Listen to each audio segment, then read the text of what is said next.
When the screens came back, they did not. On a quiet summer night in 2012, 30,000 computer screens inside the richest company on earth went black at almost the same moment. When the screens came back, they did not show a desktop. They showed a photograph of a burning flag. And then those machines never started again. This is the story of how a single piece of software erased a company that supplies a tenth of the world's oil, and forced it back to typewriters and fax machines in the middle of the 21st century. This is Cyber Files. To understand the size of what happened, you have to understand Saudi Aramco. It is not a normal company. Aramco is the national oil company of Saudi Arabia. For years it has been the most valuable company in the world, worth more than the biggest technology giants combined at times. It pumps somewhere around 1 in every 10 barrels of oil consumed on this planet. If Aramco stops, the world feels it in a matter of days. Its heart is the city of Dhahran, in the east of Saudi Arabia. A company town, built around oil, humming 24 hours a day. This is where the story detonates. Tens of thousands of employees. Offices, refineries, ports, pipelines. And underneath all of it, like every modern company, an ordinary corporate computer network. Email. Payroll. Shipping documents. Invoices. That boring network, not the oil, not the pipelines, is what the attackers came for. The date was the 15th of August, 2012. It was Ramadan, and the country was approaching one of the holiest nights of the Islamic calendar. Most of the staff were not at work. Offices that normally held thousands of people were nearly empty. Whoever chose that date knew exactly what they were doing. Investigators believe the way-in was almost disappointingly ordinary. A phishing email. Someone inside the company opened something they should not have opened. Once the attackers were inside the corporate network, they did not rush. They spread, quietly, machine to machine, until they had reached deep into the company. This is the patient, invisible part of almost every serious attack. Not the dramatic break-in you see in films, but weeks of quiet mapping. Learning the network. Finding the machines that matter. Making sure that when the moment came, it would land everywhere at once.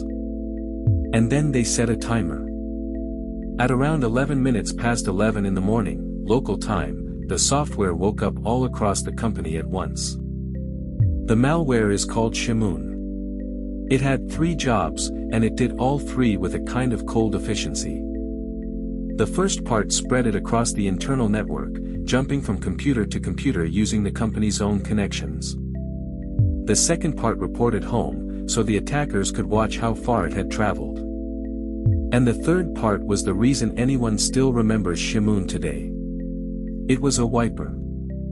Ransomware locks your files and asks for money. A wiper does not ask for anything. It is not a robbery. It is arson. Shamoon overwrote the files on the machine, and then overwrote the small piece at the very start of the disk that tells a computer how to switch itself on. Destroy that, and the computer is not damaged. It is dead. It will not reach the login screen. There is nothing left to log into. To reach the raw disk, the malware carried something clever and cynical.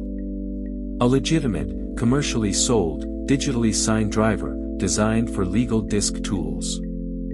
The security system saw trusted, legal software touching the disk.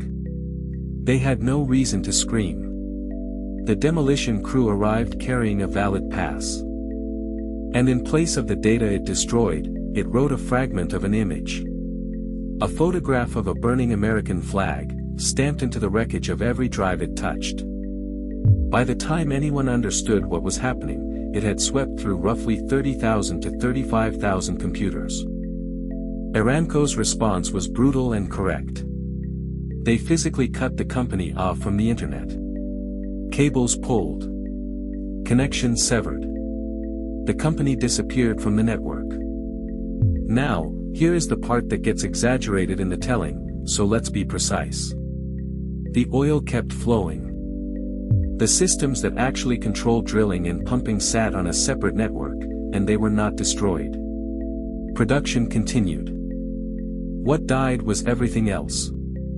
The company's ability to be a company. No email. No internal phone directory. No shipping paperwork. No procurement. No way to bill anybody, and no way to pay anybody. So one of the most technologically advanced companies on Earth did the only thing left.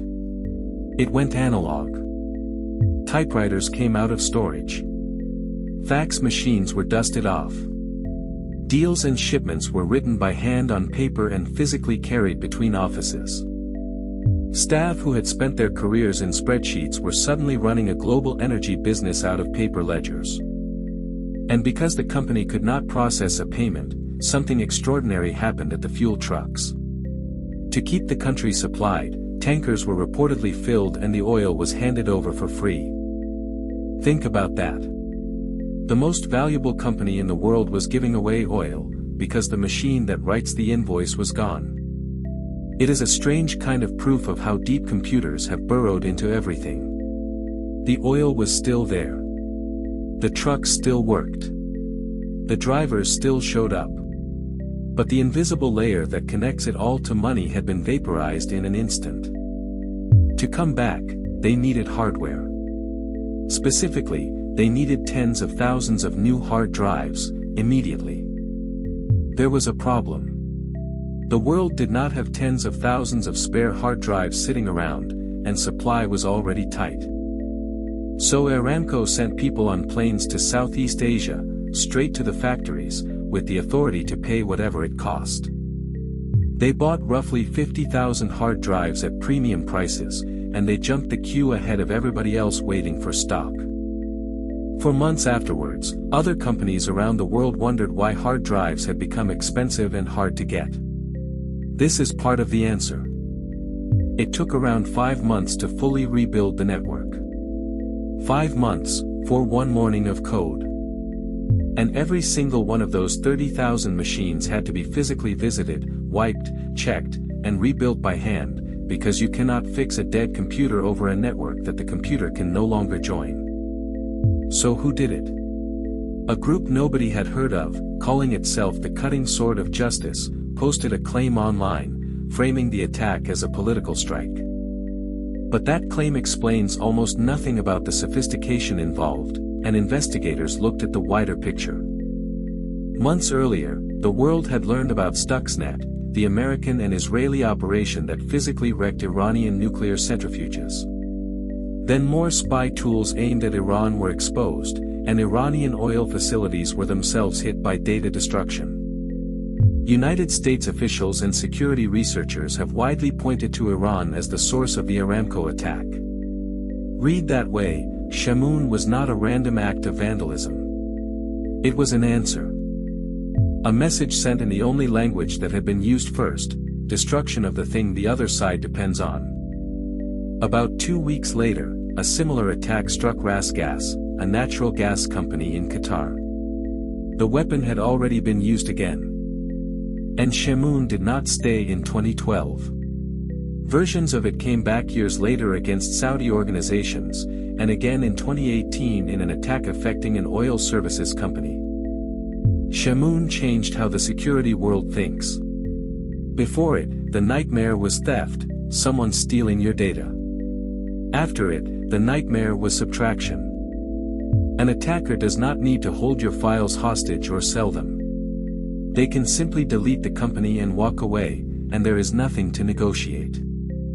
2 months after the attack, the United States Defense Secretary, Leon Panetta, stood in front of a room of business leaders in New York and named Saudi Aramco out loud. He called it probably the most destructive attack the private sector had seen to date, and warned that a strike on power grids, transport, or finance could become what he called a cyber Pearl Harbor. People rolled their eyes at the phrase. Then, over the following years, wipers came for a Hollywood studio, for shipping companies across Europe, and for the power grid of an entire country in winter. And investigators found one more uncomfortable detail. The malware did not have to break down every door. It traveled on the company's own administrative pathways, the trusted access built for the people who keep the network running. That is the part that still keeps defenders awake at night. Once an attacker is holding legitimate administrator credentials, destruction stops looking like hacking. It starts looking like routine maintenance. The lesson Aramco paid for, in 5 months and 50,000 hard drives, is the one most companies still have not truly absorbed. Your backups matter more than your firewalls.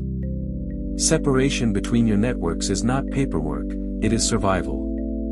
And the most dangerous attacker is not the one who wants your money. It is the one who wants nothing at all, except for you to stop existing. This was Cyber Files.